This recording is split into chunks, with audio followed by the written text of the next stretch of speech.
Yo, what's up mga kabisik? Ayan, magandang araw sa inyong lahat. So, meron tayong tutorial ngayon. Ang ating video ngayon ay ituturo ko sa inyo kung paano tayo mag-cutting ng naka-eskwala na tubular. So, ganito lang yan mga kabisik.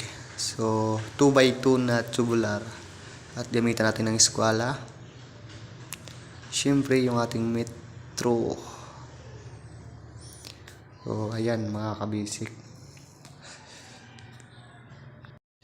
So simple lang talaga to mga kabisik yung ating gagawin ngayon. Kung paano tayo mag-cutting ng ating tubular para sa eskwala 45 natin mga idol. So napaka-basic lang to. Sundan nyo lang ako at sana'y may matutunan kayo. Ayan, gamitan natin siya ng ating eskwala.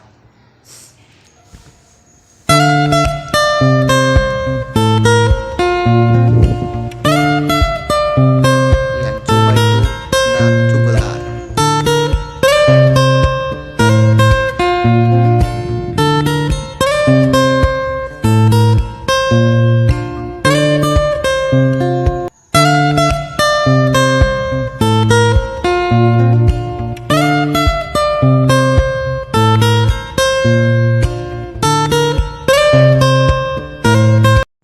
So ngayon mga kabisik, halimbawa magsukat muna tayo. Ayan, magsukat. Halimbawa hatiin natin 30. So ayan. Siyempre eskwalahan natin yan mga kabisik.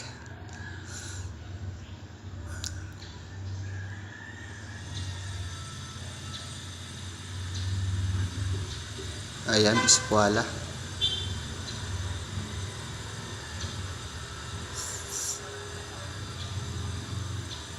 Yan, ganito lang mga kabisik yung pag i-eskwala ng tubular nating ipo 45 eskwala 45. So ayan mga kabisik, so ganyan lang, napakasimple lang yan mga idol. So sundan nyo lang yan.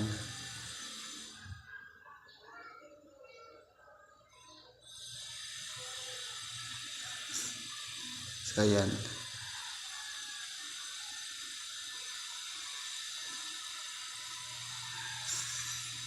So ganyan lang talagang pag i-eskwala natin ang ating tubular na puputulin, yung ating kakatingin.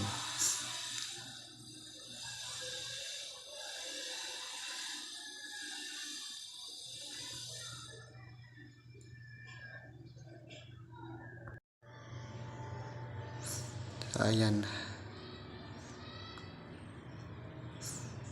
Ayan, so isa na lang yung eskwalahan natin, kabila na lang.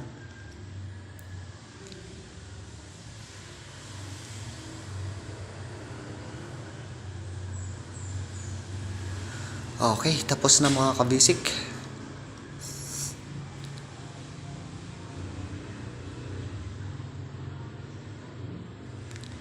So ang kasunod syempre ay kakating na natin yan mga idol.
So, ayan ang mga basic. So, ganyan lang. Di siya diretso ang putol. Yan. So, bali, ganyan lang siya. Ito yung itsura ng natanggal niya. Ganyan lang.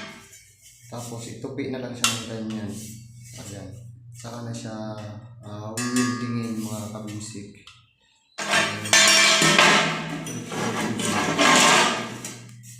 So, ganyan lang kasimple mga kabisik. Napaka-basic lang yan. Ayan. Saka na natin siyang wieldingin. So, ayan mga kabisik. Ganyan lang. Ayan. Yung dito lang yung matatanggal niya. Kagaya nito. Yan. Kapag natanggal mo yan, so itutupi na lang natin ng paganyan. So, ayan. Itupi na. Wala siyang diretsong putol dyan mga kabisik. So, napakasimple lang sa atin ito mga kabisik. So, pwede na natin siyang wieldingin mga kabisik. Ayan. Yan. Wieldingin na natin yung siwang na yan. Ayan. So, ayan mga kabisik, no. Ayan, meron na siyang naispatan na natin siya ng welding. So, ayan. So, ganun lang kasimple mga kabisik. Ayan, basic lang yung gawin mga idol. So, sana may natutunan kayo sa bidyong ito. At maraming salamat na rin sa inyong panonood. So, thank you sa inyong lahat dyan. So, sa mga hindi pa nakapag-subscribe dyan at nakapag-click ng ating notification bell. So, ayan mga idol. So, huwag nyo nang kaligtaan na mag-subscribe at papindot ng ating notification bell para sa susunod natin mga video ay lagi po kayong ma-update. So, thank you, maraming salamat. So, God bless po sa inyong lahat.